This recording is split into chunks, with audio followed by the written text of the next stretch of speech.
Assalamualaikum warahmatullahi wabarakatuh.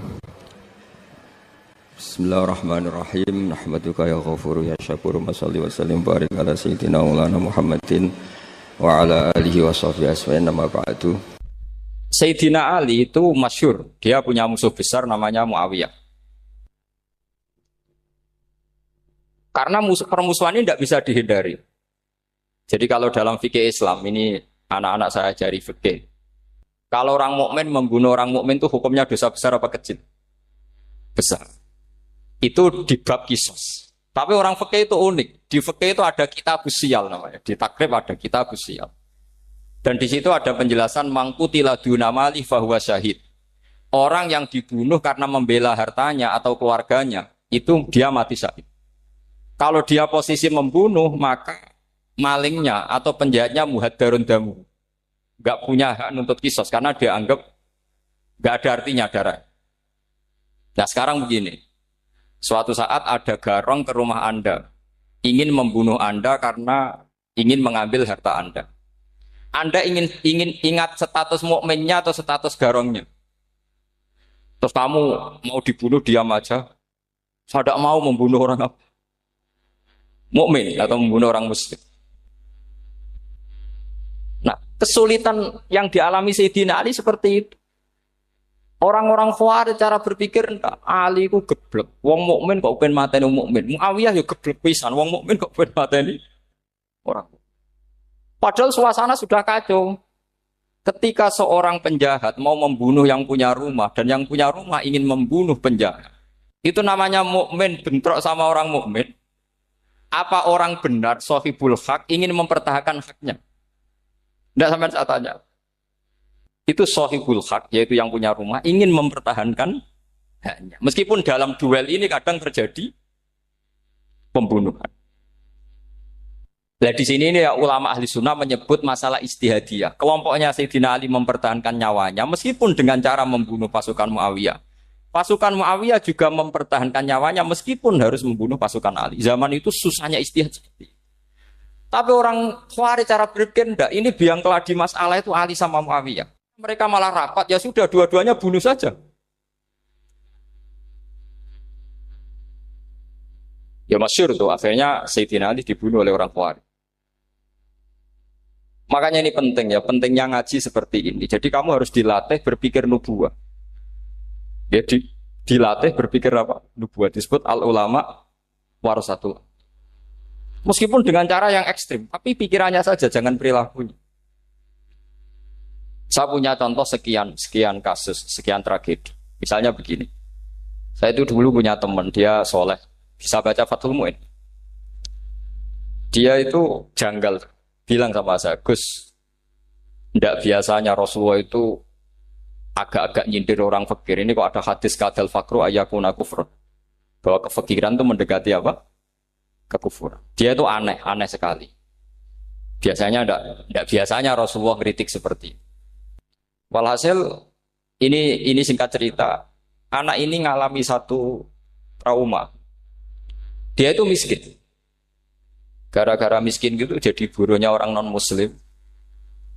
Dan sering disuruh nganter majikannya itu ke tempat-tempat lokalisasi. Dia mulai mikir, ini gara-gara fakir saya harus nganter orang ke lokalisasi.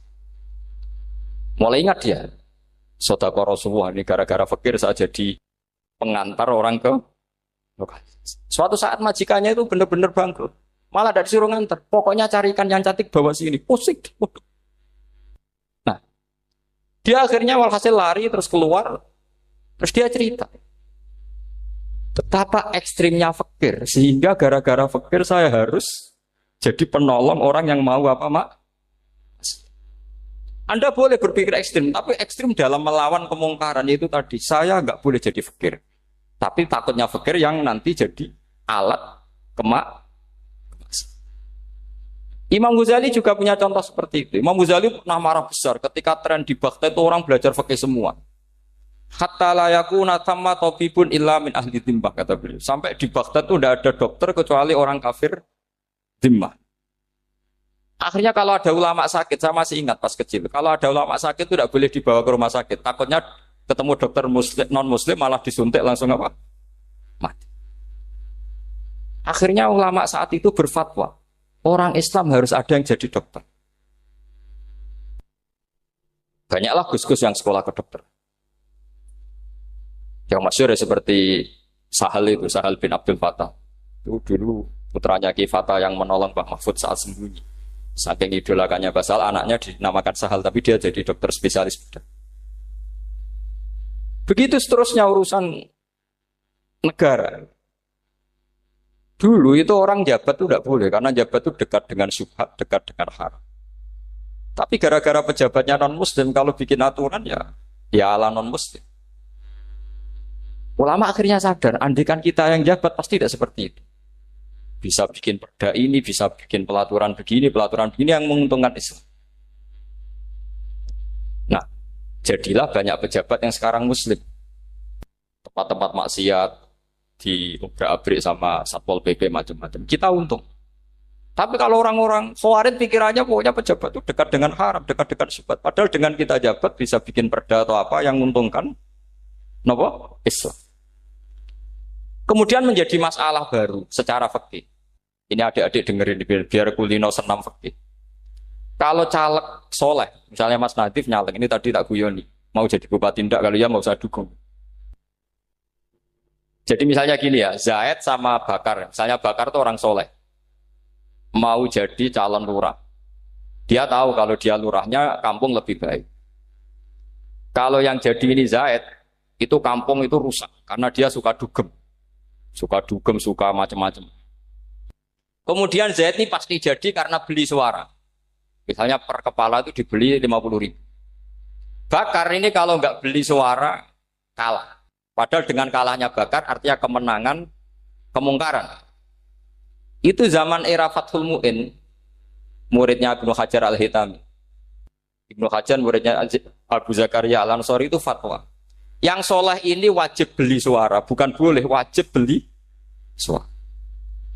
Tapi ini namanya tidak nyuap, perlu dicatat, ini namanya tidak nyuap. Jadi tidak bisa kamu kaitkan misalnya ar-rosi wal murtasi benar. Yang nyuap maupun yang menerima suap adalah sama-sama di neraka. Tidak bisa seperti itu. Karena logikanya dibalik. Sekarang Bakar ini beli suara itu untuk membeli kebenaran. Untuk mengawal kebenaran.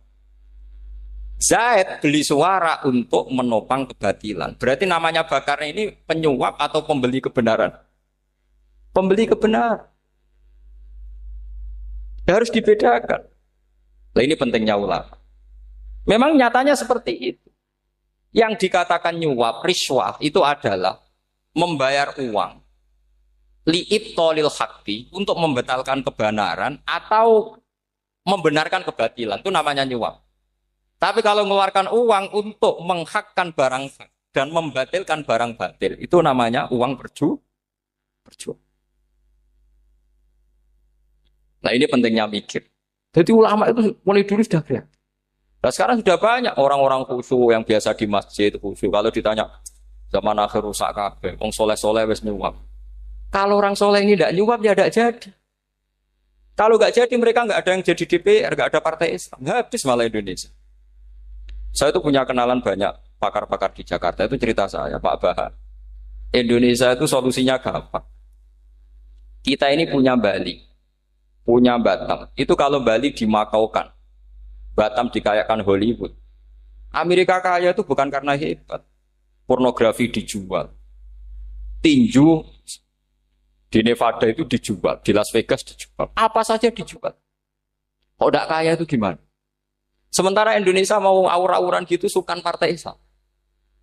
Sebenarnya Indonesia gampang. Kalau ingin kaya, Bali itu dikayakan Hollywood atau dikayakan Makau, jadi kota judi. Batam dijadikan kaya Las Vegas. Itu transaksinya pasti triliunan. Orang kamane wong muda dijual, judi dijual, orang tinju dijual. Tapi gara-gara ada partai Islam, nyari rumus solusi ekonomi itu yang tidak seperti itu. Akhirnya kangelan. Akhirnya rapat isu. Tapi barokah tetap barokah partai apa? Yang menangnya caleg-calegnya rata-rata ya beli. Kalau tidak beli habis. Saya bukan menghalalkan nyuap, enggak. Kalau nyuap tetap haram ila yaumil qiyamah. Tapi kalau suratul masalah seperti ini kamu mengatakan suap itu beda. Ini suratul masalah yang tidak ada kaitannya dengan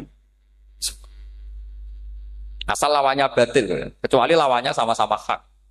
Dua calon di kampung itu soleh sama soleh. Ini yang soleh bayar nggak boleh karena siapapun yang jadi soleh itu nggak boleh. Makanya kalau cari musuh yang dolim biar halal ya. Sekarang ya seperti itu. Kamu biasa heroik, biasa ngasih kiai kamu, ngasih hadiah kamu, biasa ngasih ibu kamu uang. Ternyata ibu kamu setelah kamu kasih uang, dikasihkan adik kamu atau kakak kamu yang nggak pernah kerja, terus kamu marah-marah, ini tidak adil. Saya yang memberi nggak dikasih, ini yang nggak kerja dikasih terus. Loh kamu biasa jadi pahlawan kok turun kelas menjadi apa? Pasien. Kamu milih jadi pahlawan apa pasien? Pahlawan. Jadi sebetulnya faham-faham ekstremis ini dari kegoblokan. Dari kegoblokan berpikir nubuah sehingga tidak punya rasa ibadah. Nah ini yang menjadi orang-orang ekstrim. Jadi korban pertama ekstremitas itu bukan sahabat tapi Rasulullah Shallallahu Alaihi Wasallam, yaitu Nabi dibilangin oleh mereka, "I'dil ya Muhammad, kamu kalau bagi harus adil." Pikiran mereka kalau adil sama rata sama. Jadi kalau pakai pikiran itu, saya minum di sini itu haram. Mau ndak ikut bikin kok minum. Enak tamu, toko-toko mangan, sing masak kangelan lho. Itu jadi edan bareng. Itu sama seperti kasusnya Bahram Al-Majusi. Dia itu seorang raja kaya, punya anak cantik. Dipikir-pikir, anakku ayu dirabek nang liya rugi, sing gedhekno aku sing rumah aku dirabi wong liya. Maka dia berpikir mau dinikahi sendiri. Karena tadi melihat Mas Nadif ya orang Kenya tadi, apa Nigeria. Nigeria. Malah gak layak itu maksudnya untuk orang. Ini Mas Nadif ini termasuk harus mendukung gerakan tidak ekstrim. Nyawanya masih itu karena barokahnya beliau agak-agak gitu. Tapi nggak sampai liberal ya, agak-agak pokoknya itu. Karena ketika ada gerakan ekstrim di Mesir, itu termasuk dia DPO. Ternyata setelah ada intelijen, beliau pas buka itu nggak makan dulu tapi rokok dulu. Wah ini mesti orang sekuler, tidak ekstrim. Akhirnya nyawanya sampai sekarang itu barokahnya rokok pas iftar itu pas. Nah tanya ini masih hidup, iya mas ya. Ya pernah sepuh sama saya. Jadi pikiran-pikirannya Bahram itu seperti itu. Walhasil akhirnya Bahram itu menikahi anaknya sendiri. Masyhur itu dalam cerita. Jadi ceritanya itu ada seorang wali tidur di Masjid Haram sama Rasulullah, ditemuin gitu. Terus kata Rasulullah, salam saya untuk Bahram Al-Majusi. Ternyata dicari-cari nggak ada Bahram lain kecuali Bahram yang berdua, bahkan anaknya sendiri mau dinikahi. Ya cara berpikir karena seperti itu. Kalau kita berbuat banyak harus dapat. Itu bahaya. Bahaya sekali karena kalau dalam teori beragama itu al-yadul ulya khairum minal yadis sufla. Kalau biasa ngasih ya ngasih saja, itu heroik. Itu bagus. Jangan biasa ngasih sekarang bermental apa? Makanya saya itu kalau ngajar di pondok yang dulu pernah saya belajar di situ atau yang pernah sepuh itu. Dikasih itu bingung. Karena saya ya masih waras itu. Jadi kalau dikasih itu bingung. Tapi banyak juga guru-guru yang dulu ngaji lama setelah ngajar di pondok alma maternya nuntut. Itu saya tidak tahu itu. Itu sudah ada agak-agak kayak itu tadi. Walhasil si Bahram tadi itu ini cerita harus saya teruskan karena nggak boleh diputus. Dapat salam dari Rasulullah. Ternyata di balik nakalnya dia itu pas mau bulan pertama, malam pertama itu ada seorang janda sepuh ke situ. Ganggu dia tentu ya. Ketika dikejar pulang lagi sampai 3 kali. Dia tanya, kenapa bu kamu begitu? Katanya saya ini anak-anak saya kelaparan. Kalau saya pulang anak-anak saya nangis minta makan. Saya ingin minta Anda. Tapi setelah saya ingat Anda ini majusi, saya mukmin, saya mukminah, saya pulang. Ya sudah bu, kamu di rumah saja. Nanti saya kirimi makan. Dikirimi sendiri, padahal dia seorang raja orang kaya. Barokahnya itu dia dikasih tobat sama Allah. Dan paginya ketemu tamu yang mengirimkan salam dari Rasulullah SAW. Akhirnya Bahram ini menjadi muslim. Tapi intinya berpikir seperti tadi itu salah. Bahwa kalau saya jasa banyak harus mendapat apa? Ini cara berpikir orang-orang Khawarij. Iya saya pernah ditanya seorang dosen. Gus, saya ini kalau baca sejarah perang Badar atau perang Uhud, yang saya tidak nerima itu satu. Kenapa setiap ghanimah, harta orang kafir dan istrinya orang kafir kok disita orang Islam, dan yang perempuan jadi amat, kemudian juga digauli orang Islam, yang hartanya orang kafir juga jadi asetnya orang Islam, kok kayak garong. Dia tanya seperti itu sama saya. Terus saya jawab, kalau sampean ada garong dan kemudian bawa senpi, senjata api, kemudian garong Anda, penjahat Anda lumpuhkan, ya senpi itu harus Anda kembalikan. Monggo penjahat ini kagungan jenengan beto wangsul. Karena ada milik Anda, harus dikembalikan. Wah, tidak bisa Pak, kalau saya kembalikan pasti dipakai jahat lagi, dipakai kriminal lagi. Ya sama, kalau asetnya orang kafir dikembalikan ke orang kafir akan menjadi aset kekafiran lagi untuk menghancurkan kita. Nah, perempuan juga sama. Perempuan itu alat produksi. Jika perempuan tadi dikembalikan ke orang kafir, maka kamu menolong populasi orang. Ya seperti itu. Paham? Makanya disita dalam perang loh ya, tapi dalam perang yang legal. Nah itulah kenapa amat halal. Makanya di Quran itu illa ala azwajihim aw ma malakat ayyuman. Paling enggak itu masih ada ulama atau pemikir atau ustadz siapa saja yang bisa memahami logika apa? Nanti kalau ulama ini sudah meninggal, orang akan mencibir Islam dengan cara mengatakan Islam itu jahat, yaitu menyita hartanya orang kafir dan istrinya orang kafir setiap kali terjadi perang. Karena pemikiran ini pasti sama-sama kutubnya, sama-sama ekstrim. Ya ini penting saya katakan. Makanya masyhur itu perdebatan Sayyidina Ali dan Muawiyah. Ini saya kutip sedikit. Ini ya sama-sama berpikir ekstrim, tapi ekstrim yang baik. Walhasil dalam satu kerja bakti di Masjid Kuba, itu ada sahabat namanya Ammar. Ini di depan umum, ini penting. Kalau dalam ilmu hadis di depan umum ini penting. Karena nanti menjadi mutawatir. Beda dengan hadis yang Nabi ngendikan sama 1-2 sahabat. Namanya hadis ahadi. Di depan umum Nabi guyon gini sama Ammar. Ya Ammar waihak taktuluka alfiatul baghiyah. Ammar, kamu ini nasib kamu itu agak sial. Karena nanti yang membunuh kamu itu kelompok yang tidak benar. Alfiatul baghiyah itu kelompok yang tidak benar. Itu disaksikan sekian sahabat. Walhasil suatu saat Ammar ini ikut perang dan ikut pasukannya Ali dan terbunuh oleh pasukannya Muawiyah. Seneng Ali. Walhasil Ammar ditemuin sama Ali. Ya Muawiyah, al-ana dhuhara bi anna fi'ati haqqun wa fi'ataka baghiyah. Sekarang kelihatan siapa yang benar. Saya yang benar, kamu yang salah. Kenapa? Karena Ammar kelompokku dan terbunuh oleh kelompok kamu. Padahal kata Rasulullah yang membunuh Ammar adalah kelompok yang salah. Muawiyah pintar sekali, dia jawabnya gini.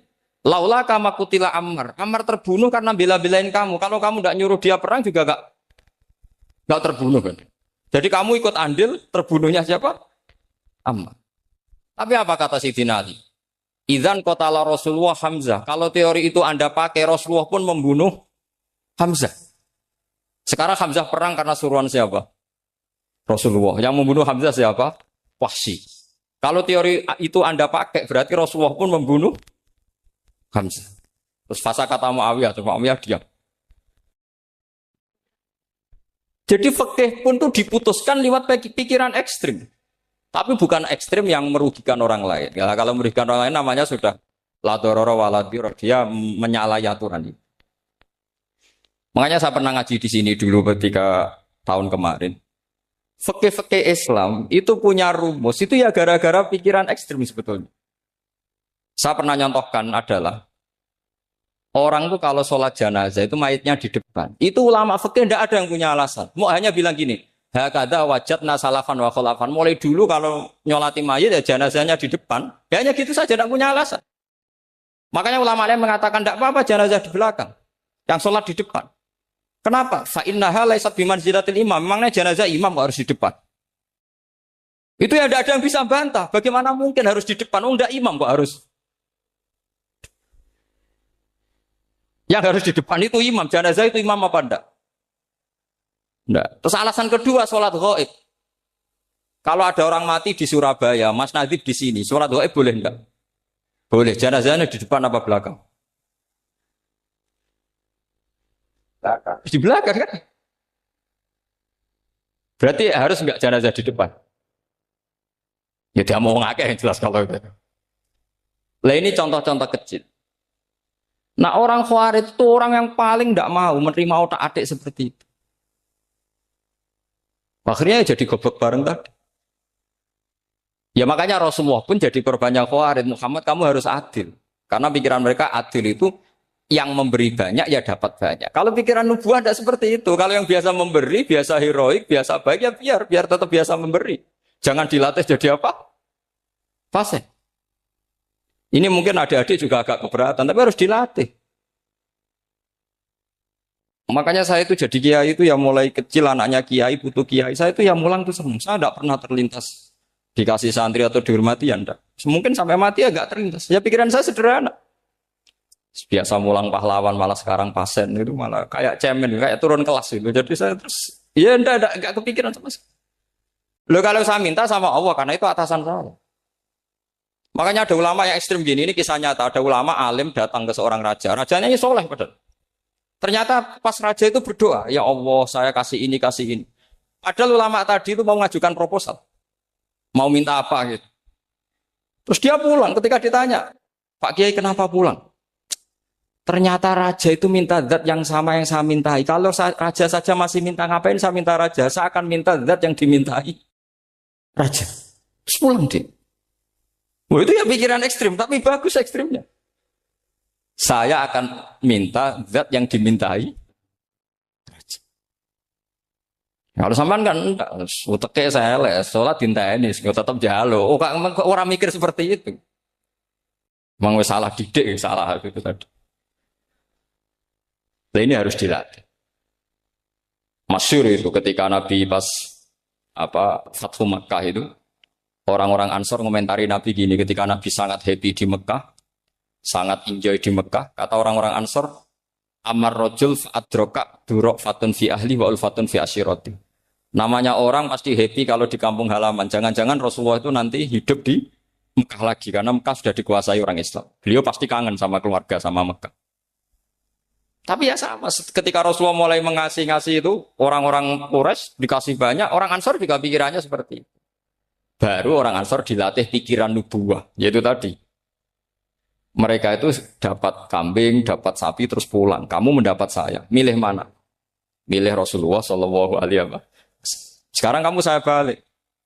Kamu punya kiai, kamu bisa memberi hadiah, memberi beliau.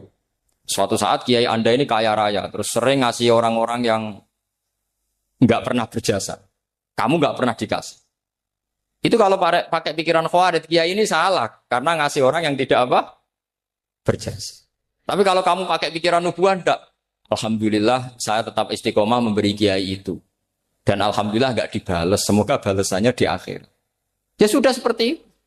Kalau pakai pikiran gengsi tadi seperti itu. Masa biasa memberi sekarang posisi diberi. Saya rak turun kelas. Jadi sebetulnya pikiran ekstrim itu boleh, tapi untuk yang seperti ini bukan ekstrim yang tadi. Makanya ini disebut al-hujjat. Al-hujjat itu satu logika yang bisa mematahkan asumsi awal. Ini saya harap santri-santri matolek putra maupun putri berpikir seperti ini. Sehingga sama. Jadi misalnya sekarang dibalik. Kalau ada orang NTT yang masih non-muslim, itu orang kafir yang harus dibunuh atau orang kafir yang harus didakwai. Mesti pikirannya itu, kalau Nabi itu ya semua yang didakwai Nabi dulu orang kafir. Nah, ketika Nabi di Mekah itu pertama ketemu orang kafir itu dibunuh atau didakwai? Didakwai. Ya berarti pilihan sekarang ya didakwai bukan dibunuh. Nah soal perang itu perang itu beda dengan membunuh. Ada janjinya, ada macam-macamnya, terus nggak ada solusi itu baru ada apa? Jadi kalau sudah dibalik-balik gitu, makanya kata ulama-ulama, Khawarij itu pasti salah. Pasti salahnya adalah kalau orang tidak benar ya dibenarkan, bukan dibunuh. Kalau setiap orang kafir dibunuh, Nabi kapan jadi nabinya? Karena orang kafir habis. Jadi metode bil hikmati ada, al-mau'izatul hasanah ada karena orang kafirnya sudah apa? Mati. Terus, pertanyaan kedua, kalau Nabi harus ekstrim ngapain yang ngawal Jibril? Halnya Israel lebih efektif.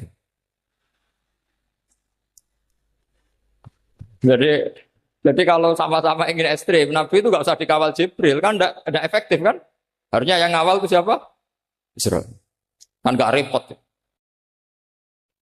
Nah, jadi saya mohon ini saya cerita. Jadi korban pikiran ekstrim itu bukan siapa-siapa. Pertama itu Rasulullah. Akhirnya Rasulullah menjelaskan, ya beginilah cara berpikir. Jadi saya kira demikian. Nanti mungkin kalau ada tanya-tanya, ada pertanyaan. Yang jelas kalau seputar ekstremitas itu bisa latihan. Ya. Sebenarnya bisa latihan di fikih. Karena fikih ini cerminan dari pikiran ulama. Ya, cerminan dari pikiran apa ulama yang tidak tekstual. Ya, seperti gini ya. Tasaddaqa Rasulullah so'an min tamrin au so'an min akidin. Ketika zakat fitrah itu Rasulullah mengeluarkan satu sok tamar. Tamar itu kurma. Kalau menurut tekstual berarti zakat fitrah harus pakai kurma. Tapi semua ulama sedunia mengatakan putih ahlil balad. Hanya dalam konteks Indonesia ya pakai apa? Beras. Berarti kata tamar diganti kut. Diganti apa? Kut. Jadi orang itu jangan diajak goblok bareng. Masa Nabi ngendikan tamar harus apa? Makanya saya pernah debat. Pak Nabi itu cingkrang. Kenapa orang-orang itu rata-rata tidak cingkrang? Saya bilang, Nabi itu hidupnya di Mekah. Kenapa Anda hidup di Indonesia? Iya, Nabi itu hidupnya di Mekah. Terus saya tanya lagi, Nabi itu hafal Quran, kamu udah hafal? Saya hafal Quran. Kalau cingkrang gampang, karek ngetok. Ya, kalau ada sunnah Rasul, Nabi hafal Quran, enggak? Hafal kan? Berarti kalau ikut sunnah Rasul, hafal Quran. Jangan cingkrak tok, ya hafal apa? Ya sama poligami juga gitu yang tadi diceritakan Mas Natif itu. Nabi itu poligami setelah Khadijah meninggal. Apa mereka mau nunggu istri pertama meninggal? Kalau ingin persis loh. Kalau ingin persis nunggu istri pertama meninggal. Ah iya. Enggak mau juga kan. Ya biasa saja lah. Pokoknya yang dihalalkan syariat ya kita bilang halal, yang diharamkan kita bilang apa? Enggak usah sok suci isi sunnah Rasul. Saya punya banyak cerita. Abu Bakar itu dulu sering menghindari sunnah Rasul. Dulu Rasulullah itu kalau ada orang minta ya dikasih. Ketika Abu Bakar bikin Baitul Mal. Ketika ditanya ini zaman Rasulullah tidak ada. Kata Abu Bakar, huwa Rasulullah. Beliau itu Rasulullah. Mbak gak dimanage ya negara tertib. Umar bikin pasukan itu diangkat negara. Kalau dulu zaman Nabi yang ikut perang bahaya, yang tidak perang namanya munafik. Era Umar tidak, militer itu ditunjuk. Dia digaji pakai Diwanul Murtazikoh. Ketika ditanya, kenapa tidak kayak Rasulullah? Huwa Rasulullah, mbak tidak tertib pun tetap negara stabil. Karena ada karismanya. Jadi kadang-kadang dalam banyak hal, itu kita malah tidak boleh persis Rasulullah. Karena kadang banyak khususnya. Yaitu contoh yang paling masyhur di fikih ya kayak Nabi itu Neka 9 itu khususnya. Dalam strategi juga sama. Dalam strategi memanage negara juga sama. Banyak sahabat yang punya ide yang zaman Nabi itu tidak ada. Ketika ditanya, kenapa tidak persis Nabi? Katanya, huwa Rasulullah. Ya Rasulullah itu meskipun seperti itu, meskipun tidak tertib secara rasional, tetap dikawal wahyu. Makanya negara baik-baik saja. Kalau saya ini hanya Abu Bakar, kalau tidak ya repot. Umar ya sama, bikin Diwanul Murtazikoh.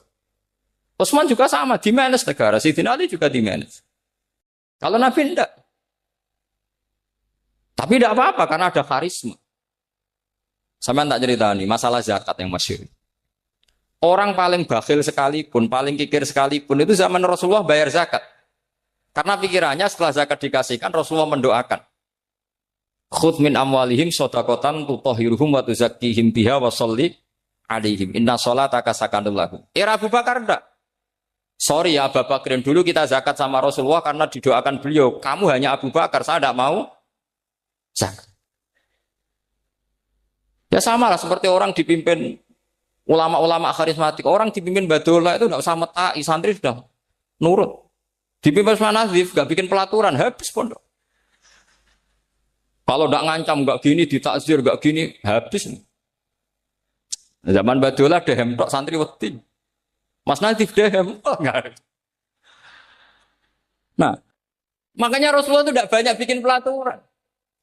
Rasulullah itu kalau mau perang itu hanya bilang sahabat, saya besok ditantang Abu Sufyan di sini. Saya mau perang. Oh itu sahabat ikut semua. Orang melihat wajahnya, melihat karismanya sudah tertarik ingin menyelamatkan beliau. Kita tidak akan ridho Rasulullah keluar sendiri. Kalau Abu Bakar ya enggak. Pertama Abu Bakar pidato sudah sopan. Saya memimpin kamu. Ini ketulitu alas tubuh khairikum. Saya ini memimpin kamu, tapi bukan berarti saya yang terbaik. Jika saya benar maka dukunglah. Kalau salah ingatkan. Itu pertama orang-orang bilang apa? Fawwala uqiman nakabisef. Nanti kalau Anda salah tak ingatkan pakai pedang. Ya karena hanya Abu Bakar bukan Rasul. Jika diaturlah ini ada militer, ada pengawal, ada Baitul Mal. Era Umar lebih modern lagi ada Diwanul Murtazikoh, ada macam-macam. Ya Rasulullah enggak ada. Nah sekarang orang sidik-sidik muni sunnah Rasul. Padahal ada sunnah Rasul yang khasnya Rasulullah sebagai nubuwah. Ya khasnya Rasulullah sebagai apa? Coba Nabi itu istrinya 9. Semuanya cerita tentang tahajudnya Nabi, witirnya Nabi. Apa kira-kira Mas Nadif kalau punya istri 4 ceritanya tentang tahajudnya Mas Nadif? Kan enggak. Nah, jadi saya mohon, nah, sebetulnya pikiran-pikiran ekstrim itu karena enggak mau belajar. Enggak mau belajar. Kalau mau belajar itu kata Imam Ghazali itu dalam kitab Imla, Al-Imla fi Iskalatil Ikhya itu. Fal ma'ani awsa'u minal ibarat. Yang namanya ma'ani itu awsa'u minal ibarat. Jadi yang fal ma'ani awsa'u minal ibarat. Jadi yang namanya makna itu lebih luas minal apa? Ibarat. Nah, ini contoh yang paling nyata ya Sayyidina Ali. Ketika Sayyidina Ali perang sama Muawiyah, itu Sayyidina Ali bilang, sebaiknya Muawiyah kirim delegasi, mediator. Saya juga kirim mediator. Terus orang-orang Khawarij karena tadi tekstual. Mahadha ya Ali. Ini apa ya Ali? Lam yujad fi kitabillah. Aturan mediator itu tidak ada di Quran. Bahwa kalau kita perang harus ada mediator itu tidak ada. Terus Sayyidina Ali baca ayat wa in khiftum shiqaqa bainihima fab'atsu hakaman min ahli wa hakaman min ahliya. Jika lelaki dan perempuan suami istri terjadi shiqaq, terjadi konflik, maka suami kirim satu mediator, yang pihak perempuan juga kirim mediator. Terus Sayyidina Ali ngendikan wa amru Muhammad a'dhamu min amri rajulin wa imra'atin. Urusan umat Muhammad lebih serius ketimbang urusan hanya sekedar suami dan istri. Maka kita butuh hakam, butuh mediator. Baru 4.000 orang Khawarij tobat ngikuti pikirannya Sayyidina Ali yang tidak tekstual. Sama seperti zaman Rasulullah. Ketika Rasulullah mau perang Badar, saya ini mau perang Badar kata Rasulullah. Musuh saya itu 1.000 lebih. Kalian hanya 313. Apa kita teruskan? Itu sahabat langsung bilang gini, saya itu hafal teksnya. Idzan lanaqulu laka kama qalat banu Israil fathab anta wa rabbuka faqatila inna hahuna qa'idun walakin idhab anta faqatila inna ma'akum muqatilun. Ini kelihatan sekali bahwa para sahabat sudah ada tekstual. Orang-orang Bani Israel ketika melihat Musa katanya sakti dan orang dekat Allah, itu cara berpikir orang Bani Israel gini. Walhasil ada perintah supaya Musa itu merangi kaum Jabarin. Orang Jabar ini gagah-gagah, pikirannya orang Bani Israel. Musa kami itu sakti dekat Allah, ya sudahlah sama Allah saja sana, tak tunggu di rumah kabarnya. Itu kan sama dengan santri semedit, roh kiai ini suga, kiai aku suga, serasa tak pikir kan seperti itu. Ya sama seperti itu. Nabi ku kekasih Allah, mesti perang menang, serasa tak ewangi mesti menang. Fadhab anta wa rabbuka faqatila inna hahuna. Kok itu? Ya sudah kamu berangkat saja sama Tuhan, tak tunggu di rumah. Tapi apa kata para sahabat Ansor ketika Nabi minta supaya mereka dukung di perang Badar? Langsung bilang, idzan lanaqulu laka kama qalat banu Israil. Kita tidak akan bermental kayak Bani Israil. Ini tekstual pada enggak. Mereka punya mafhum, punya pikiran. Cara Mas Nadif punya kreatif. Bahwa ini mental yang bejat, kita tidak akan meniru seperti itu sahabat. Jadi dulu sahabat itu makna di Quran juga ada tekstual. Jadi bisa memahami. Nah sekarang orang memaksa semuanya harus tekstual. Ya meskipun tadi jangan terlalu liar terus menjadi liberal. Tapi saya tidak tahu kalau contohnya Mas Nadiem tadi pakai kondom, istiqomah tidak tahu. Itu pikirannya Jil apa Mas Nadiem tidak tahu saya. Itu tidak tahu. Kok sampai sembeling itu saya tidak tahu. Oh, lagi juga kalau tidak bisa nyontohkan yang di luar itu, saya itu ya tidak tahu. Mulai dulu ilmunya seperti itu terus. Saya tidak tahu lagi. Jadi mulai dulu zaman Nabi pun itu sudah ada pikiran-pikiran seperti itu. Jadi tekstual atau harfiah itu ya enggak. Nyatanya sahabat langsung bilang idzan lanaku laka kama qalat banu apa? Esra. Kalau kamu berdoa itu yang tadarruk itu ya yang sangat sopan wa khufya secara diam-diam atau secara enggak berlebihan. Terus hanya ayat innahu la yuhibbul mu'tadin. Allah itu tidak suka orang yang melewati batas. Itu termasuk melewati batas dalam doa karena ada unsur mendikte Allah. Saya memberi contoh tadi. Misalnya kita sebagai cowok berdoa ya Allah saya ingin punya istri cantik, sholihah, nasabnya baik, enggak pernah cerewet, enggak pernah apa. Itu kan nanti nyarinya juga susah. Nanti kalau Allah menjabatkan itu adanya di surga, ning donya ora payu rabi, kira-kira. Nah itu sudah berlebihan. Terus kalau ada ulama mengatakan doa itu mukhul ibadah. Itu maksudnya gini. Doa itu bukti kita minta. Minta itu bukti kita lemah. Nah merasa lemah itu sudah bagian dari ibadah. Makanya masyhur itu syairnya Abdul Al-Haddad itu. Fadu'ai wabdihali dalilun li fiftikori. Jadi saya berdoa itu hanya sebagai bukti saya butuh Allah. Saya sendiri tidak punya kepentingan mustajab apa enggak. Jadi wali-wali yang mengatakan doa itu mukhul ibadah, sebetulnya itu malah wali-wali yang dari awal gak kelintas disembadani apa enggak. Butuhnya dia itu menunjukkan bahwa saya ini lemah. Buktinya, posisinya, minta. Itu yang dimaksud mukhul ibadah. Tapi kalau kita berdoa, terus posisi kita protes. Katanya kamu baik ya Allah, engkau baik. Ternyata enggak juga. Buktinya semua doa saya enggak kamu kabulkan. Wah, ini malah doa kriminal. Jadi yang dimaksud mukhul ibadah itu doa, itu bukti.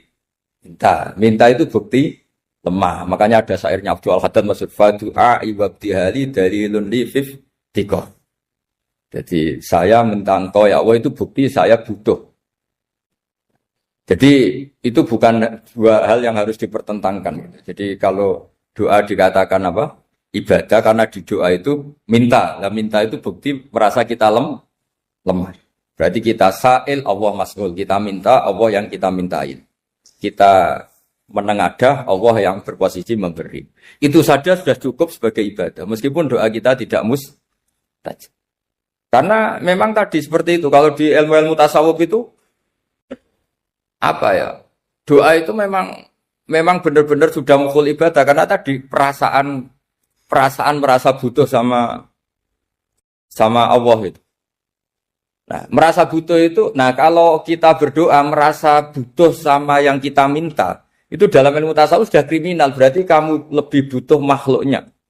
Misalnya begini ya, saya ingin punya rumah bagus, terus setelah punya rumah, kredit, saya utangnya banyak. Sebetulnya saya itu tidak pernah ingat Allah.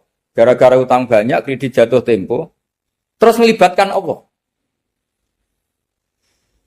Ya Allah, saya ini utang banyak, ini, terus tolong dibayar. Sebetulnya saya itu ingat utang. Cuma Allah tak libatkan kan. Lah itu tidak akan jadi wali. Yang jenis ini tidak akan jadi wali. Saya ingin jadi dosen. Melibatkan siapa ya nanya? Melibatkan Allah. Terus malam-malam bangun melibatkan Allah. Itu artinya apa? Kamu itu lebih ingin yang kamu minta ketimbang ingin Allah. Kalau wali itu enggak gitu. Kangen Allah. Terus tahu Allah itu zat pemberi. Karena tahu Allah zat pemberi terus minta. Maka yang dikangen itu ya Allahnya dulu. Kalau kita kan enggak. Punya kasus dulu, punya keinginan banyak dulu. Baru ingat siapa yang bisa ya. Oh Allah. So, Allah kita libatkan. Ya untungnya Allah baik. Mau ramal utang, bukan mikir. Untungnya Allah enggak jawab itu. Jadi itu bedanya wali. Kalau wali itu kangen Allah dulu. Baru minta. Kalau kita enggak. Banyak masalah dulu. Baru melibatkan Allah. Nah yang jenis ini tuh bahaya, kalau nggak disembadani mesti ngomel ya. Gusti katanya kalau yang minta kamu kabulkan, ternyata ini enggak. Nanti kalau Allah jawab, kamu itu tidak kangen saya, kamu itu kangen uang, kangen perempuan cantik yang kamu inginkan. Terus kamu melibatkan saya. Urusannya apa saya dengan itu? Pak? Makanya tidak usah nuntut karena awalnya sudah salah. Ya saya kira itu ya. Jadi ada ayat apa? Ud'u rabbakum tadarru'aw wa khufyah. Terusannya apa? Innahu la yuhibbul mu'tadin. Itu di semua tafsir dikatakan Allah gak suka orang yang berlebihan dalam doa. Berlebihan tadi, misalnya minta sesuatu yang terlalu besar, atau permintaan kemarin saja lanu addi syukroh, kita tidak bisa memenuhi mensyukuri, sudah minta lagi. Misalnya seorang jomblo, targetnya kan asal payu nikah.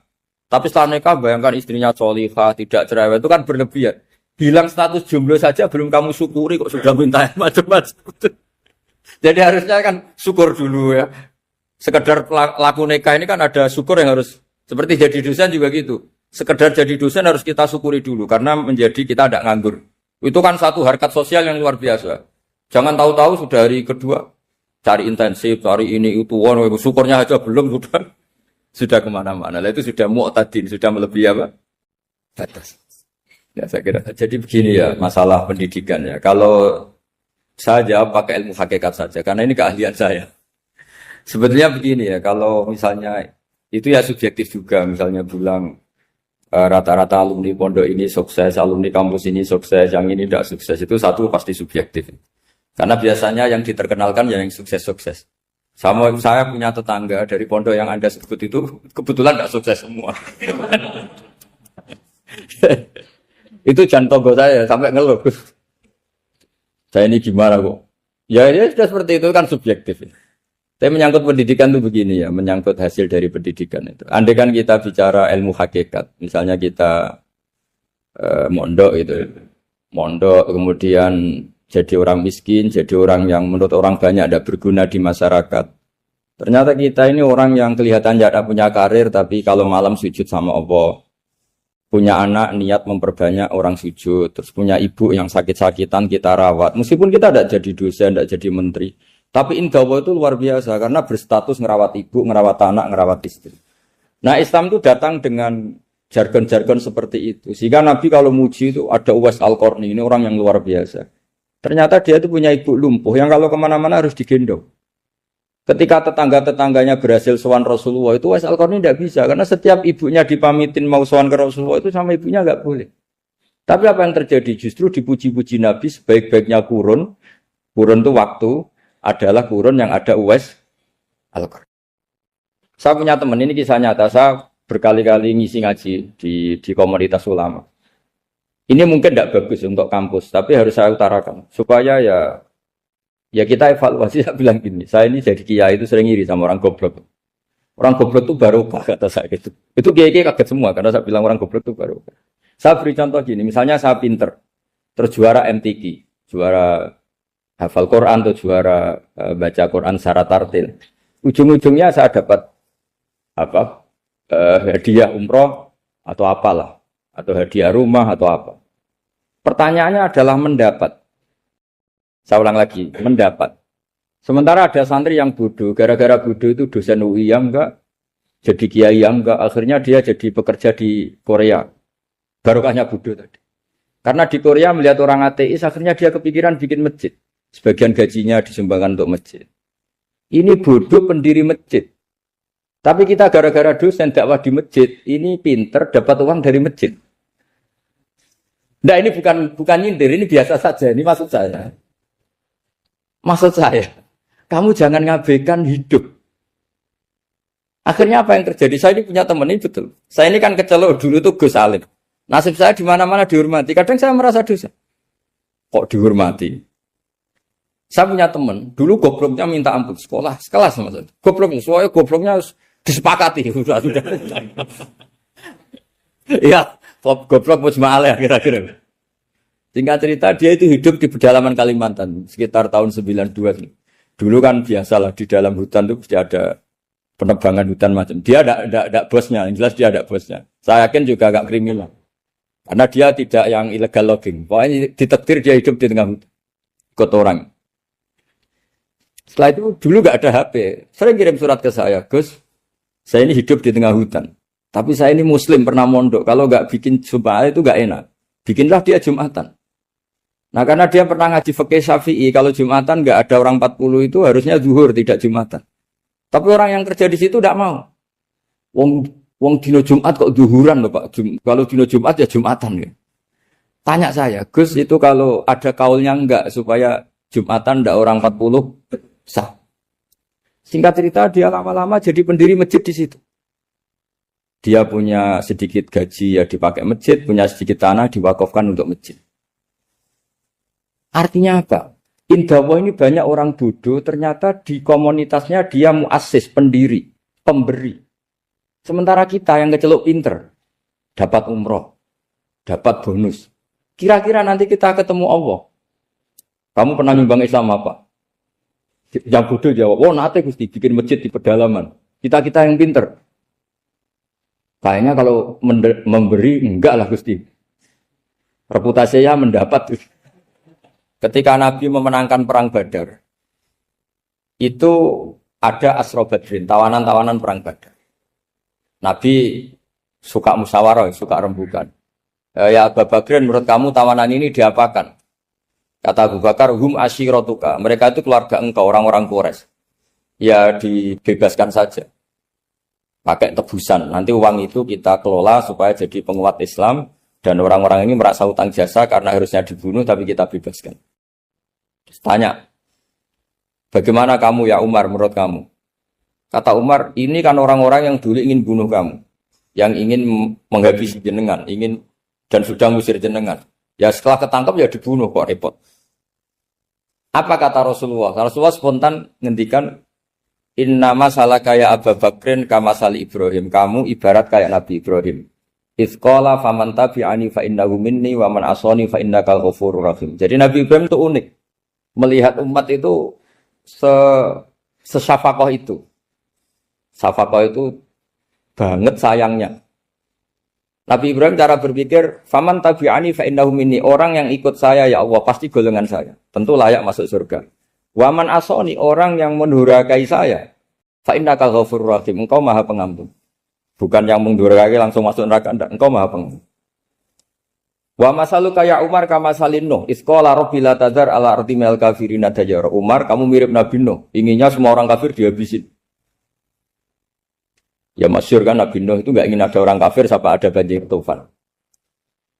Nah kalau sampean tanya, bedanya apa dengan garis keras sekarang? Bedanya ya beda sekali. Kalau Nabi Nuh benci sama orang kafir itu diserahkan yang punya. Sehingga yang punya yaitu Allah yang menghukum dengan banjir bandang. Tapi kalau kita kan kadang kita bertindak sendiri. Jadi potensi disalahkan. Yang jelas dalam hadis-hadis sahih, Nabi Nuh itu tidak bisa mensyafaati karena itu. Ketika diminta syafaat, ini hadis sahih bukan ada di Bukhari, ada di Muslim. Karena biasanya kalau di kota itu ditanya, ini sahih enggak?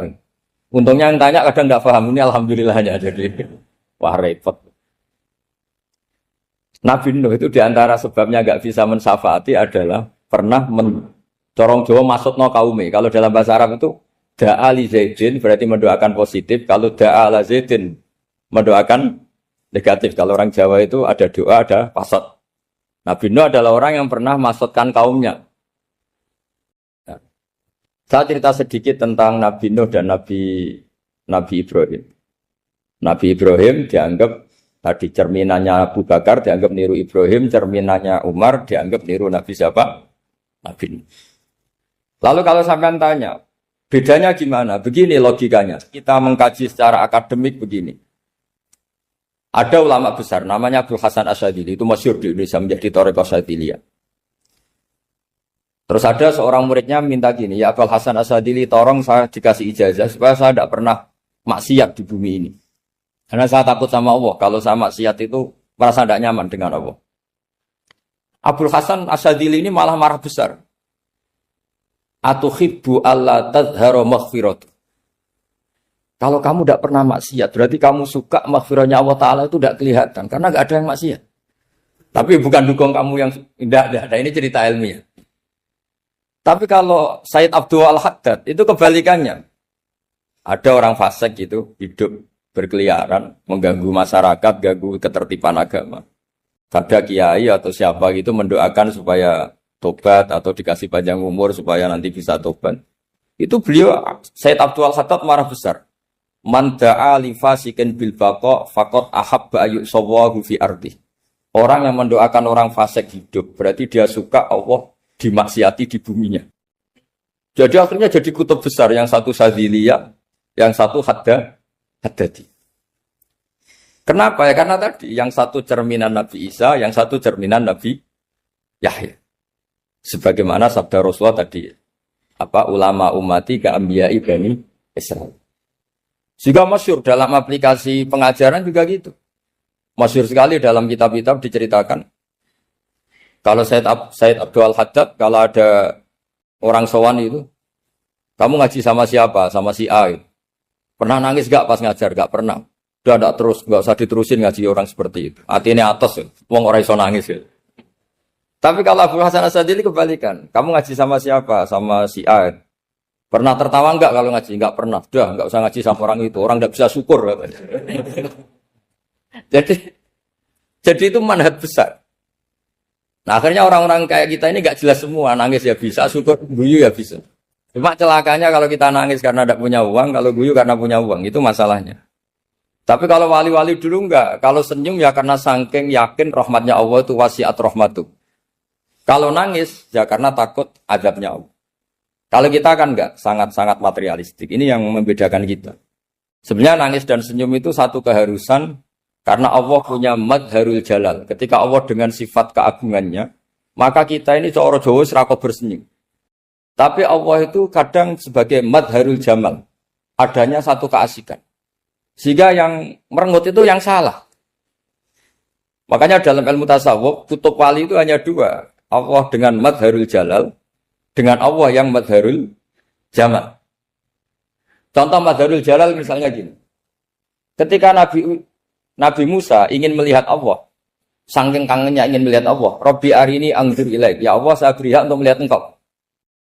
Allah dengan jalalnya gini, Allah itu qadim, superior.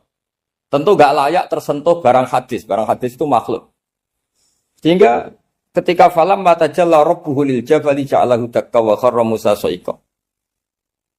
Sehingga enggak levelnya apapun hebatnya Nabi ini tetap makhluk. Sementara Allah itu qadim. Enggak kuat. Makhluk yang fana ini, yang profan ini enggak kuat. Enggak kuat menampung zat yang qadim, yang superior. Sehingga gunung pun hancur. Nabi Musa pingsan. Tapi ketika Allah dengan madharul jamal itu Allah dengan keindahannya, dengan kasih sayangnya, memberi hak makhluknya untuk melihat. Nah di sini ini Allah sering ngendikan wujuhu yauma idzin nadhirah ila rabbiha nadhirah. Nanti ada wajah-wajah yang di surga itu melihat saya kata. Tapi apakah betul melihat kayak saya melihat dosen, melihat Pak Rektor, melihat teman-teman itu tidak bisa. Karena Allah itu qadim, sehingga meskipun manusia ahlul jannah melihat Allah, tetap Allah ngendikan la tudrikuhul absar wa huwa yudrikul absar.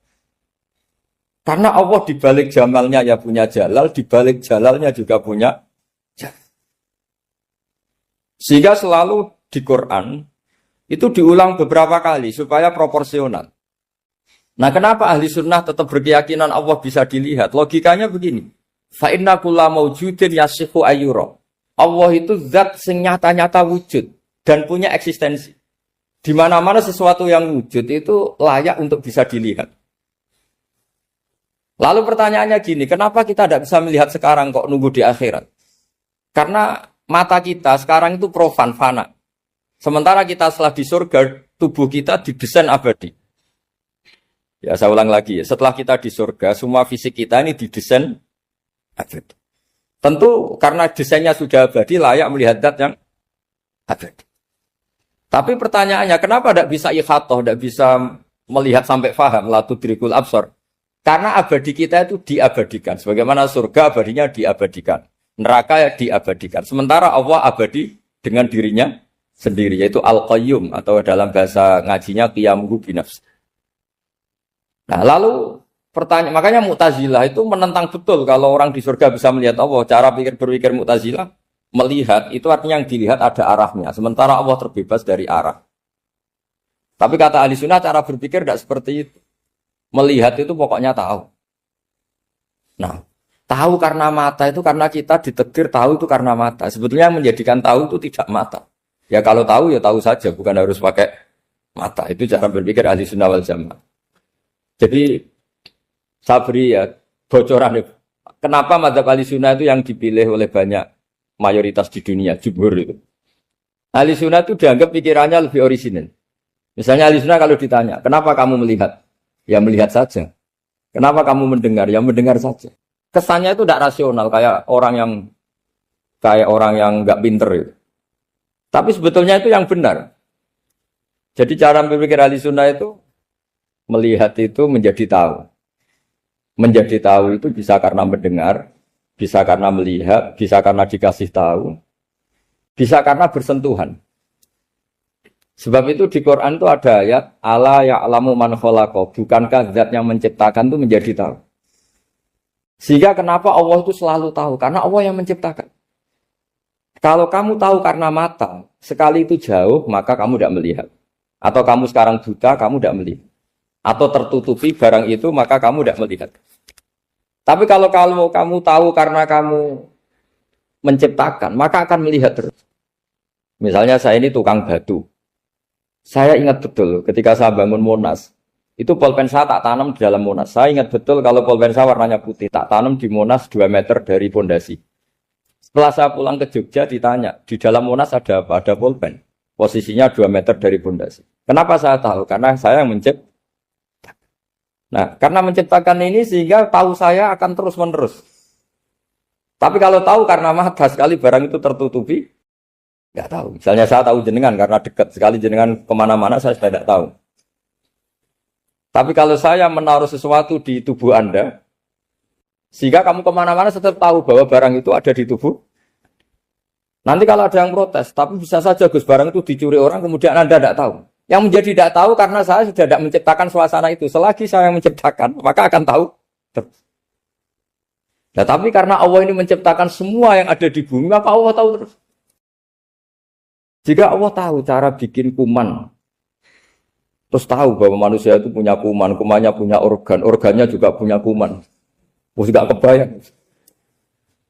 Kamu bayangkan kayak, makanya Allah itu kalau cerita sederhana, innallaha la yastahi ayyadriba mathalam ma ba'udatan fama fawqaha. Allah itu tidak malu bikin perumpamaan nyamuk, karena nyamuk itu lebih dahsyat timbang gajah. Para pematung itu disuruh bikin gajah masih mampu.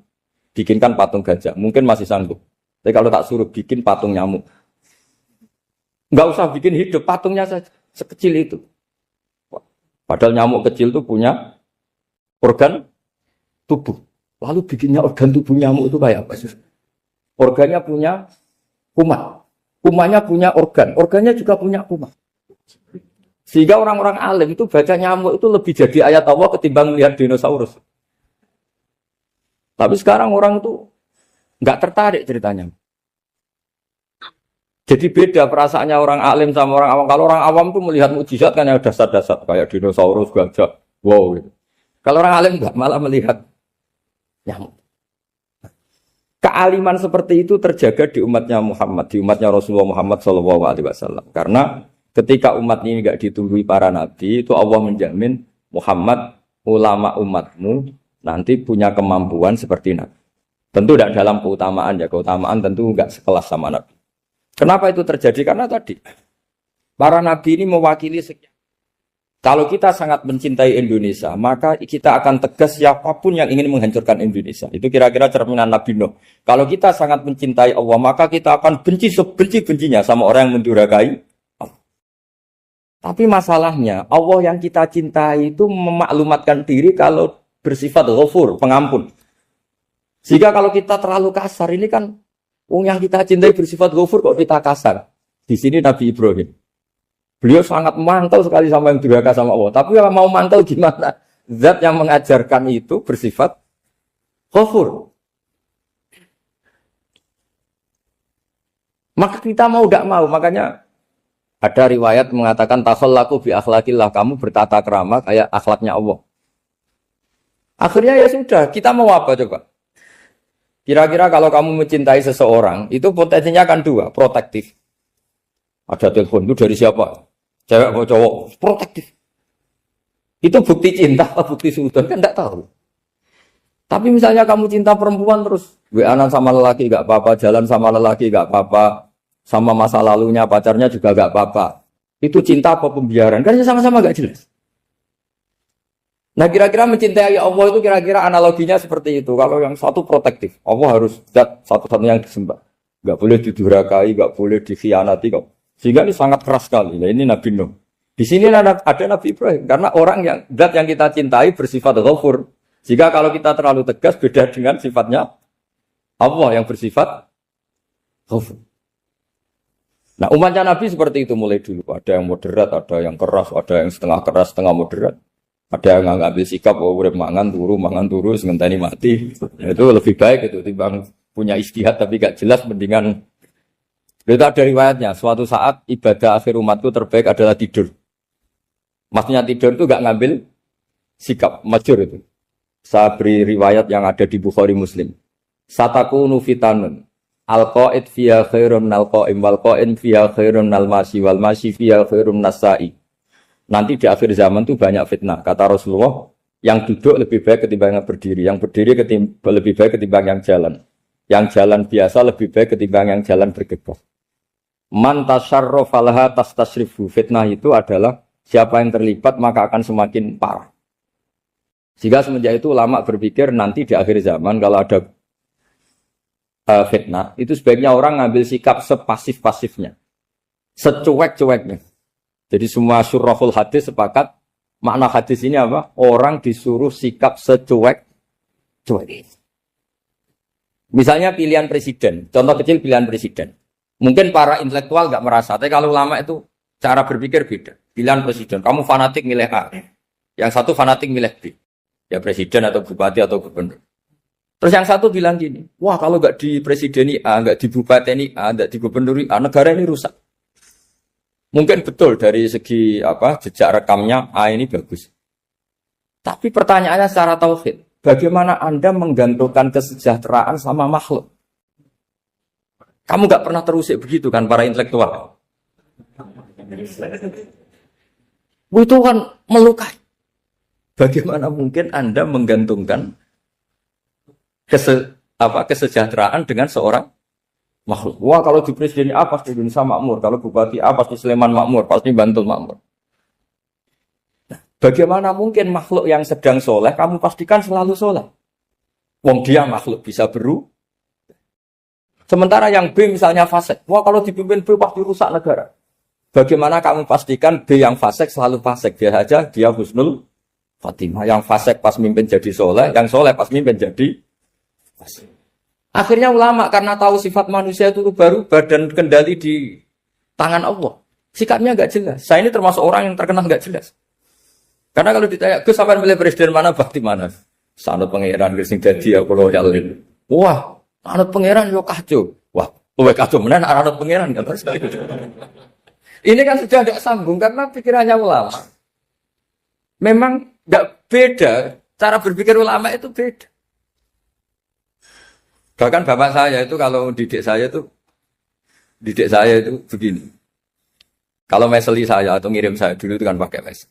Ini uang kamu 500.000 untuk kamu. Mesti ditambahi 100.000 ini untuk buat jajan sama teman-teman. Mesti ada uang pokok, ada uang sodako. Dulu saya sering tanya, kenapa bapak sangat menghormati teman-teman saya? Kata bapak, kowe mondok iku aku ora iso nyukupi, sing iso nyukupi ya kanca-kanca. Ternyata betul, rata-rata anak kuliah atau anak mondok, uang pribadinya kan 8 hari dari dikirim sudah habis. Berarti kan masih 22 hari kok bisa hidup itu kan barokahnya teman-teman itu. Malah yang agak beling itu 1 hari sudah habis, berarti ada 29 yang bergantung sana sini. Sehingga Nabi dulu cara ngendikan tuh unik. Kata Nabi, da'un nasa yarzuqu wahu ba'duhum ba'du. Manusa barnawa, engko saling memberi rezeki. Ketika ada collab, Medina itu pernah collab, terus sekarang pernah defisit. Beberapa pakar ekonomi datang ke Rasulullah, ya Rasulullah, sa'ir, tolong dikasih harga standar. Tapi apa jawabannya Nabi? La tusairu fa inna Allaha huwal musair. Kamu jangan kasih harga, Allah sendiri yang menentukan harga itu. Terus kata Nabi, kenapa engkau begitu ya Rasulullah? Ini negara harus ditentukan harga karena gini-gini. Kata Nabi, saya tidak ingin ketemu Allah dalam keadaan dolim. Tapi ini tentu di teori ilmu modern ini masalah. Tapi menurut orang modern. Tapi kalau menurut ilmu hakikat itu nggak akan masalah. Misalnya, kenapa Nabi tidak menentukan harga dalam keadaan negara seperti itu? Jawabannya pakar-pakar hakikat. Ya saya ulang lagi pakar-pakar hakikat. Begini, misalnya ada orang menimbun. supaya nanti harganya mahal. Terus ditimbun terus sampai nunggu harganya mahal. Lama-lama dia sadar kalau timbunannya nggak ada gunanya karena ternyata orang nggak beli. Nah, ketika orang nggak punya kemampuan beli, yang menimbun juga nggak punya uang. Nah, tapi kalau sampean tanya, tapi Gus nak tuku barang pokok kan kita mati karena kehabisan stok. Itu masalah tauhid Anda. Bagaimana mungkin kamu bayangkan seorang makhluk tidak bisa hidup atau nggak dapat rezeki? Nabi itu orang yang sampai ke derajat hakikat baru tidak pernah bayangkan gitu. Salah sampean jadi orang yang tauhidnya masalah. Sehingga terus bayangkan, wah kalau negara ini kayak, wah kita makan apa? Kalau negara nggak stabil, wah kita gimana? Itu tidak bisa seperti itu. Dulu ketika kita dijajah Belanda, itu kiai-kiai kita, Mbah Hasyim Asy'ari, Mbah Ahmad Dahlan, mondoknya di Mekah. Sampai alim alama, dua beliau, Mbah Hasyim sama Mbah Ahmad Dahlan itu ngajinya sama-sama Syekh Khotib Minangkabau. Cuma Mbah Hasyim lebih menekuni ke Syekh Mahfud Termas, yang satu menekuni Syekh Khotib Minangkabau. Jadi dua beliau itu ngaji di guru yang sama. Mbah saya, buyut saya itu ya sudah mondok Mekah. Zaman dijajah Belanda. Sekarang kita agak dijajah, agak mondok di sana. Buyut saya itu zaman itu sudah haji. Buyut kelima saya. Itu dulu kalau ingin cari tempat yang teduh, itu masuk ke gua. Itu masuk gua itu hanya kepalanya saja. Kakinya masih di luar. Karena gua di Arab tidak seperti gua di sini. Kalau gua di sini kan orang bisa masuk semua. Kalau gua Arab kan hanya celah-celah batu-batu besar. Sehingga ketika Rasulullah hijrah ke Madinah, singgah di Gua Sur, kata Abu Bakar gimana? Andai kan ada orang kafir di depan gua. Kata Abu Bakar gimana? Andai kan mereka melihat kakinya, pasti melihat kita. Karena gua di sana itu satu tubuh tidak bisa masuk penuh. Kalau gua di sini kan ada yang mobil saja bisa masuk. Nah itu bahasa ya kalau mau istirahat itu masuk gua, separuh badan di dalam gua, separuhnya masih di. Nah sekarang terus kita bilang, wah kalau kita negara tidak stabil, kita haji kemana dulu zaman dijajah Belanda ya kita. Jadi yang berusaha terangkan di antara sifat dasar orang-orang baik adalah di mana saja, kapan saja itu memberi manfaat. Termasuk tentu saat paling sulit. Jadi Nabi Isa menceritakan dirinya itu wa ja'alani mubarakan nama kuntu, saya ditakdir Allah berada di mana saja memberi berkah, memberi kemanfaatan bagi orang lain. Ada beberapa cerita tentang Nabi Isa, jadi perlu diketahui ada 3 nabi yang seperiode, satu Ibrahim dan Nabi Lut. Ibrahim itu sama Nabi Lut itu pernah paman. Kedua Nabi Musa dan Harun. Sebetulnya yang jadi nabi itu Nabi Musa, tapi Nabi Musa karena alsak, lisannya Anda jelas, minta Nabi Harun, ya tentu minta kepada Allah supaya Nabi Harun jadikan nabi. Terus ketiga, Nabi Isa dan Yahya. Yahya bin Zakaria, terus Isa ini pernah keponakan Zakaria. Kira-kira kalau di Jawa ya misanan antara Yahya dan Jawa Isa. Jadi ada 3 nabi yang seperiode. Tapi yang paling berkompeten, yang sederajat kira-kira seperti itu hanya Isa dan Yahya. Karena Nabi Lut dan Nabi Ibrahim itu beda level. Karena Lut ini pernah keponakan, jadi hubungannya kira-kira yang murid dan guru.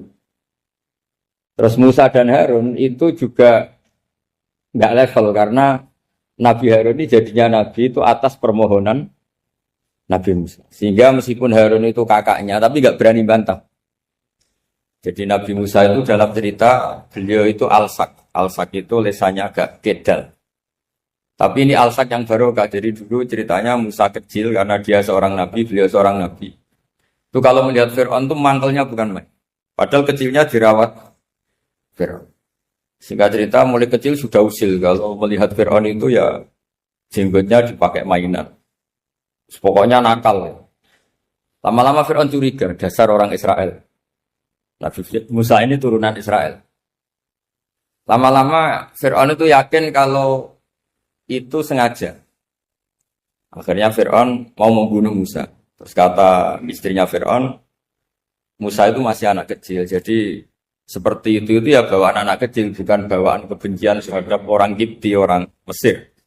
Kalau dalam bahasa kitab kuno Mesir itu Egypt Al-Qibti. Makanya disebut Maria Al-Qibtiyah. Kalau orang sekarang bilang Egypt itu bahasa kunonya Mesir itu Al-Qibtiyah. Nah, memang secara bahasa Arab Mesir itu gak mungkin. Bahasa Arabnya Mesir itu gak mungkin. Karena Misro itu maknanya kota.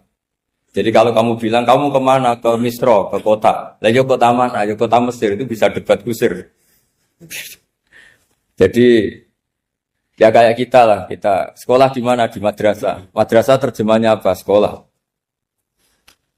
Nah, kemudian oleh istrinya Fir'aun ya gini saja, buktikan kalau Musa itu masih anak kecil. Masyhur itu dalam cerita dikasih bara api sama apel. Sebenarnya Musa kecil ini sudah pinter mau milih apel. Sama malaikat Jibril diarahkan tangannya itu ngambil apa? Bara api terus dikunyah. Itu yang menyebabkan lisannya Musa itu alsak, agak pelat. Nah, ketika jadi rasul itu akan repot karena nanti harus pakai penerjemah. Jadi seorang rasul tapi lisannya tidak apa? Cakap. Akhirnya Nabi Musa realistis ngendikan ketika diutus wa akhi Harun wa afsahu minni lisanan fa arsilhu ma'iyarid ayyusaddiquni inni akhafu ayyukadzibun. Ya Allah, saudara saya Harun itu lisannya lebih fasih. Tolong jadikan dia rasul sebagai penguat saya. Akhirnya Allah mengabulkan doanya Nabi Musa, kemudian Harun dijadikan sebagai apa? Rasul. Sehingga meskipun satu angkatan, Harun dan Musa ini enggak level. Artinya enggak level itu ya Harun yang takut Musa. Terus ketiga ini Nabi Yahya dan Nabi Isa. Ini umurnya ya seangkatan, kecerdasannya, jadi nabinya sama-sama mulai kecil.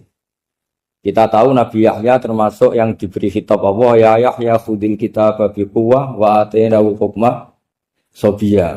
Yahya berpeganglah kitab secara kuat dan dia saya kasih kenabian ketika kecil. Sama dengan Nabi Isa yang disebut wa yukallimun nasa fil mahdi wa kahla.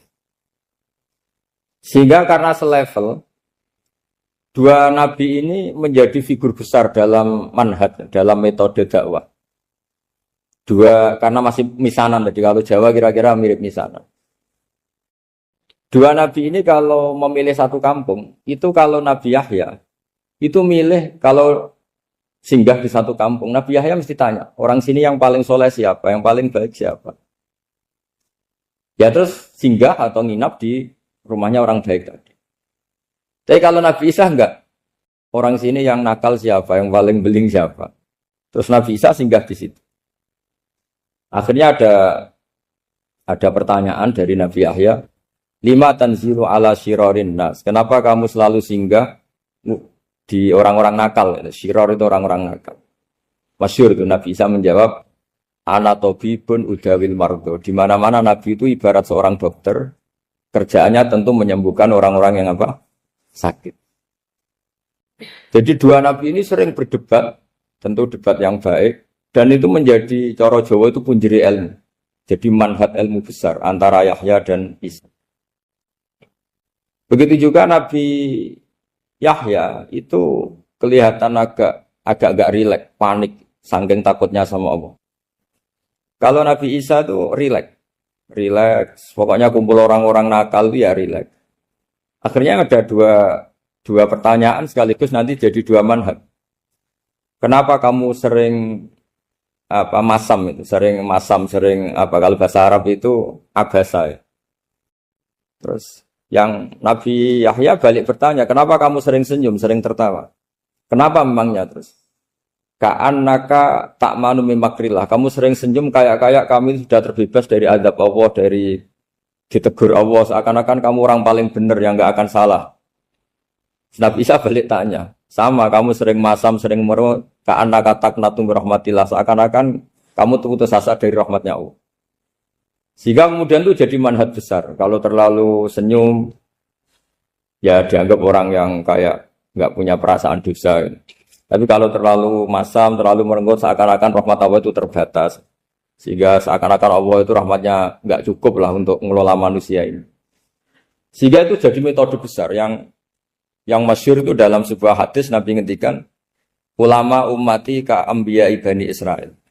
Ulama umatku itu kapasitasnya atau fungsinya atau manfaatnya setingkat nabi-nabi Bani Israel.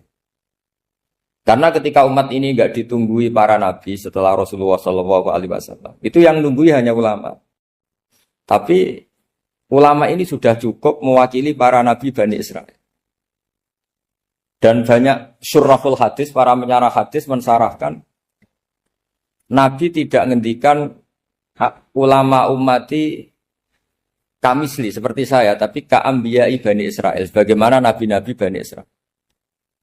Nabi Bani Israel itu macam-macam. Termasuk ada yang tidak nikah, yaitu yang bernama Yahya dan Isa. Delala umatnya Nabi itu ada orang alim allamah yang ilmunya melegenda, yaitu namanya Imam Nawawi. Itu tidak nikah. Sampai kapundut. Meskipun dalam ajaran syariatnya Nabi, an-nikah sunnati, tapi selalu ada orang yang ditakdir tidak nikah. Karena masyhul, karena sibuk ngurus ilmu. Bukan karena tidak laku, yang jelas itu bukan karena tidak laku. Imam Nawawi itu ganteng, orangnya ya normal. Tapi karena sibuk nulis, beliau sampai kapundut itu tidak nikah. Imam Sibawayh itu suka sekali sama ilmu, menjadi istri utamanya ya ilmu. Dia ganteng, Sibawayh itu maknanya itu apel, dia ganteng sekali, sampai banyak cewek yang senang. Akhirnya dia nikah. Saya nggak pernah dikumpulin. Dia belajar terus. Ketika beliau ke pasar, dulu nggak ada supermarket, beli kertas, kitabnya dibakar semua sama istri. Dikira istrinya terus mencintai dia, malah diceraikan. Itu siapa Imam Sibawayh. Terus ada umatnya Nabi yang paling unik di dunia. Mungkin Pak dosen, saya kiai pun nggak bisa niru. Ada orang tuh ganteng sekali, istrinya cantik sekali. Itu tahu-tahu sudah 10 tahun tidak pernah hubungan suami istri. Karena ketika si suami itu tahu istrinya cantik, itu langsung sholat sujud syukur, sholat terus. Saking senengnya punya istri cantik. Yang istrinya cantik juga solihah, tahu suaminya ganteng ya terus sholat terus syukur. Itu sampai berhari sampai bertahun-tahun. Terus ketika ketemu, cocokan, dek kita sudah nikah berapa? Terus dilihat, kayaknya sudah 10 tahun, tapi tidak pernah hubungan. Oh itu nggak kebayang, itu ganteng sama cantik. Kalau jelek sama jelek itu mungkin. Yang satu bila naudzubillah, satu itu kan nunggu rafa saja. Ini nggak ganteng sama cantik. Nah kenapa kualitas ulamanya Rasulullah itu bisa seperti Nabi Bani Israel? Karena agama ini, umat ini sudah ada ditunggui para nabi. Jika mau tidak mau kualitas ulama, alhamdulillah barokahnya Nabi itu berkualitas kayak nabinya Bani Israel. Soal kebahagiaan, nenek moyang pulau jenengan tuh anaknya banyak, dijajah Belanda, jajah Jepang, ya nyatanya anaknya banyak. Itu kira-kira bahagia bangga. Nah, artinya gini ya, tentu kita tidak ingin dijajah itu tentu ya, tapi kita ini selalu latah. Wah kalau ekonomi jatuh kita makan apa? Kalau kita dijajah kita tidak perlu seperti itu. Rahmatnya Allah Ta'ala itu akan adrokatna. Rahmatnya Allah Ta'ala akan menemukan kita. Apapun kondisi kita, apapun keadaan kita. Ini cara berpikir tauhid. Sehingga Nabi itu tidak pernah bayangkan umatku narata tunggoni piye, ditunggoni Allah. Sehingga masyhur dalam hadis-hadis sahih, la tazalu ta'ifatun min ummati dzahirina 'alal haq la yadurruhum man khadalahum wala man khalafahum wala man nawa'ahum. Selalu di umatku ada kelompok-kelompok yang selalu membela kebenaran dan tidak akan terkalahkan oleh kesesatan di akhir zaman. Kenapa? Cara berpikir orang tauhid itu sederhana begini. Allah menamakan dirinya Al-Hadi, penunjuk jalan. Dan sifat Allah pasti nafidah karena Allah tidak terkalahkan. Sama seperti Allah menyifati dirinya Ar-Razzaq, Ar-Razik yang memberi rezeki. Maka orang segoblok apapun, selumpuh apapun, selemah apapun tetap dapat rezeki. Sama, Allah mensifati dirinya Al-Hadi, memberi petunjuk. Maka zaman serusak apapun orang tetap dapat petunjuk. Sehingga kita tidak perlu khawatir, wah nanti zaman kalau sudah rusak nasib Islam gimana? Ya coba sekarang, nasib Islam gimana? Ya baik-baik saja. Dulu ditunggoni wali songo ya banyak orang Islam, sekarang nggak usah wali songo. Ditunggu dosen-dosen yang ngajar aja nunggu digaji. Kiai pidato ya ada yang beri salam template. Itu kalau nuruti definisi ikhlas itu tidak ada yang masuk. Tapi meskipun demikian agama juga jalan. Kenapa agama ini jalan? Karena Allah Al-Hadi, penunjuk jalan. Ketika Allah mensifati dirinya penunjuk jalan dan sifatnya Allah pasti nafidah, pasti terjadi. Karena Allah tidak pernah gagal. Sehingga agama ini akan ada terus sampai akhir zaman. Coba Amerika kayak apa Islamofobia. Di Amerika tambah lama tambah banyak Islam, Eropa juga gitu, Australia juga gitu. Anda kan nuruti teori sosial. Sudah dunia sudah materialistik kayak gini, orang dohirnya itu akan meninggalkan agama. Nyatanya tidak juga. Saya pernah di Korea seminggu, itu di negara ateis. Itu TKI ke sana tuh nyari uang. Ternyata ya kepikiran bikin masjid, bikin komunitas Islam. Coba siapa yang menggerakkan hati itu? Hanya Allah Subhanahu wa Ta'ala. Ya, jadi cara berpikir tauhid saya ulang lagi, saya mohon sekali di pengajian ini saya cerita wajah alani mubarakan ainama kuntu. Jadi cara berpikir sekian nabi, terus kita punya karakter tertentu, kita milih nabi ini itu sah. Karena ulama ummati ka'ambiyai bani Israel. Ulama umatku itu ibarat kayak nabi bani Israel. Jadi ada yang milih tadi seperti Nabi Isa fokusnya ngurusi orang-orang nakal. Itu juga bagus karena di mana-mana nabi itu seperti dokter. Tapi Nabi Yahya hanya berkawan sama orang-orang soleh. Kita tahu berkawan orang fasik itu resiko ketularan. Iman pas-pasan wae kancane nang fasik kan taqabbalallahu minna minkum gitu. Wong kamu sendiri tidak sehat-sehat amat berteman orang penyakitan kan bahaya. Tapi kalau kamu sebagai dokter kok hanya berteman orang sehat, lalu kamu penelitiannya gimana? Masa saya dokter spesialis pernah penelitian, semua orang sehat saya pernah saya teliti. Itu dokter aneh apa enggak? Saya dokter spesialis TBC, spesialis paru-paru. Yang kamu teliti siapa? Semua orang sehat. Pernah meneliti yang sakit? Tidak pernah. Kan ya jadi dokter aneh. Tapi misalnya terus kamu sendiri terus berteman orang penyakitan terus, kan ya rawan tertular. Nah, ini ada dua figur yaitu Nabi Yahya dan Nabi siapa? Ya saya kira demikian. Begitu juga era Sayyidina Umar. Era Sayyidina Utsman, Ali. Itu juga ngalami orang-orang yang ekstrim. Misalnya begini, saya contohkan korban-korban ekstrim yang real.